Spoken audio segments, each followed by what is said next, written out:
Bonjour, dans le fond de cette vidéo, on va voir comment aller chercher la valeur d'un bouton radio qui a été sélectionné. Les boutons radio, vous savez ils ont tous le même nom, ceux qui sont liés ensemble en fait. Je suis allé voir ici, Bootstrap Radio Button. Je descends ici, j'ai deux boutons radio. Ils ont le même nom. S'ils ont le même nom, ils peuvent être liés ensemble. Et vous pouvez seulement sélectionner un de ceux-là. La question qu'on se pose, mais comment je fais pour avoir dans le fond celui qui est sélectionné?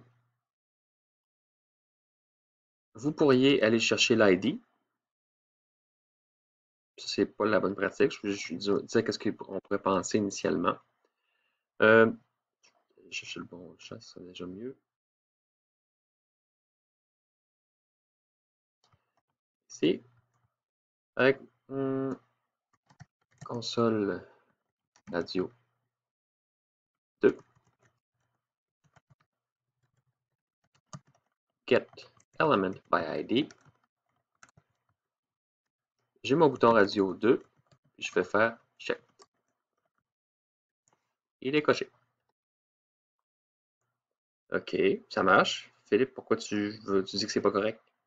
Mais là, comment vous allez faire? Là, moi, j'ai donné l'identifiant directement à lui. Excuse-moi, directement ici. Comment vous allez faire, vous, pour savoir c'est lequel? Vous allez faire pour chacun de vos boutons radio, je vais faire le bouton radio 1. Radio 1.check. False. Imaginez, vous avez 10 boutons radio. Vous allez devoir faire ça pour les 10 d'une façon plus simple. En sachant que tous mes éléments ont ça, comme nom, ce que je vais faire, j'ai vraiment pris la solution en ligne. Elle est logique, la solution, mais j'ai fait une recherche rapide, JavaScript, get radio value. Puis dans votre carrière, vous allez le faire régulièrement, ce genre de choses-là. Donc, vous auriez pu y penser par vous-même aussi à une solution. Grossièrement, c'est de boucler. C'est d'aller chercher tous les éléments qui ont un name. Et on va ici, je vais copier ça ici. Je vais le mettre dans mon... ici. Aller chercher tous les boutons radio. On voit qu'il y a un var ici. OK, les boutons radio, c'est quoi leur name? Leur name, c'est ça ici. Ça. Je vais boucler dessus. Normalement, quand je fais un get elements avec un S by name, je vais avoir plusieurs. En fait, je peux en avoir 0, 1 ou plusieurs éléments. Je vais boucler dessus. Enlever ça ici.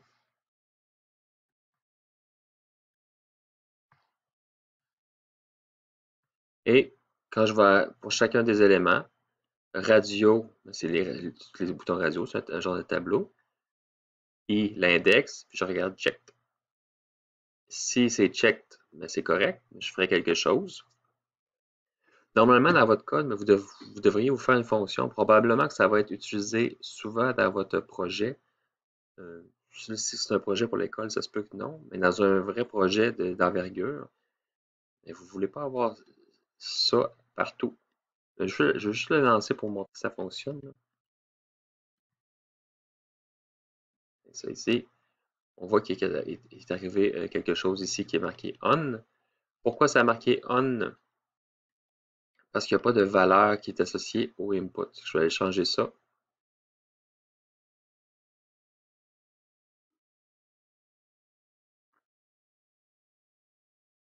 Normalement, si vous avez un champ ici, mais il devrait avoir un value aussi.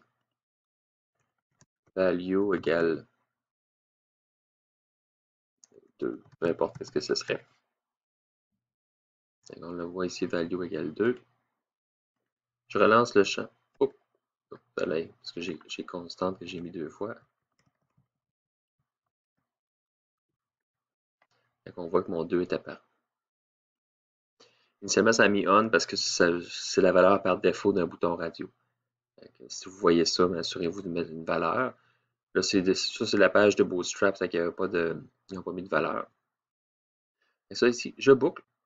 Le break, il y a des gens qui n'aimeraient pas ça ici. C'est pas nécessairement une bonne façon de programmer que de sortir de la boucle. Mais si vous avez juste ça, dans le fond, comme dans votre fonction, mais ça me dérange pas, moi, qu'il y ait un break dans un for.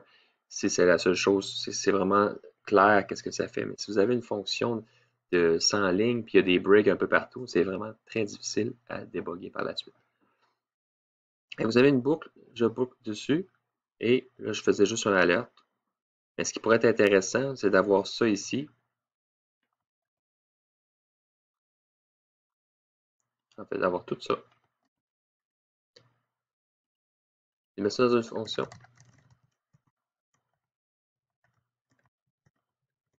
Obtenir donc vos valeurs radio button, valeurs sélectionnées ou quelque chose comme ça. Qu'est-ce que je lui passerais comme paramètre? Mais ça prendrait le name. Ensuite de ça, je passerai ça ici. Je copie ça ici.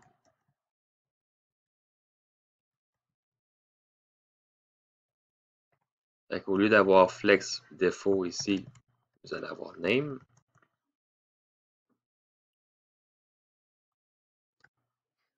Donc là, ici, vous venez de... j'aime pas. Puis au lieu d'avoir un break, on vient de régler le problème. On va avoir une autre sorte de break qui est finalement qu'on va sortir de la boucle d'une autre façon. Ça va être un return.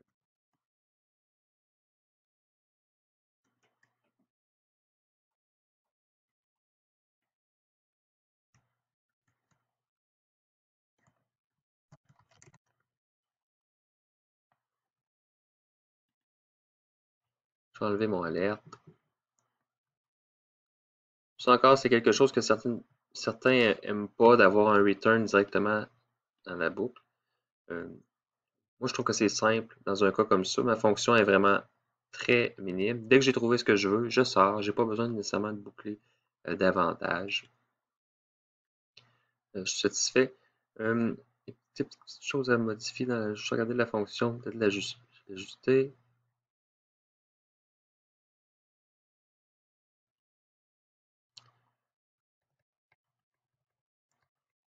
Au lancement de la boucle, il y a l'initialisation. Ça aurait pu être sur deux lignes. Là.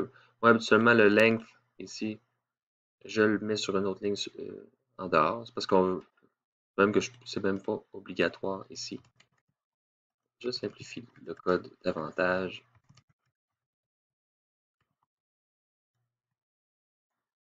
Ça ici. Là, on voit que je fais radio I, mais si je le fais deux fois, peut-être que ça vaudrait la peine d'avoir une variable pour ça aussi. Radio courant. On va chercher comme ça.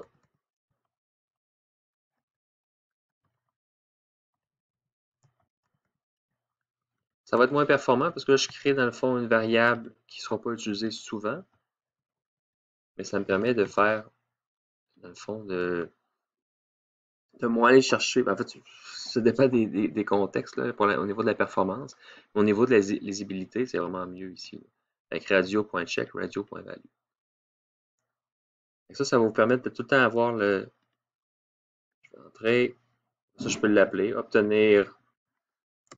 Je lui passe un identifiant qui m'intéresse. Un name, en fait. Je dis identifiant, mais c'est name qui m'intéresse. Ça ici. Ça me retourne 2. Avec le plus possible, on essaie de prendre des choses qu'on pense avoir besoin souvent et les mettre dans des fonctions. Good. C'est tout. Vous voyez que c'est pas nécessairement complexe. C'était juste un petit peu plus. C'est pas aussi évident que d'aller chercher la valeur d'un champ. Là.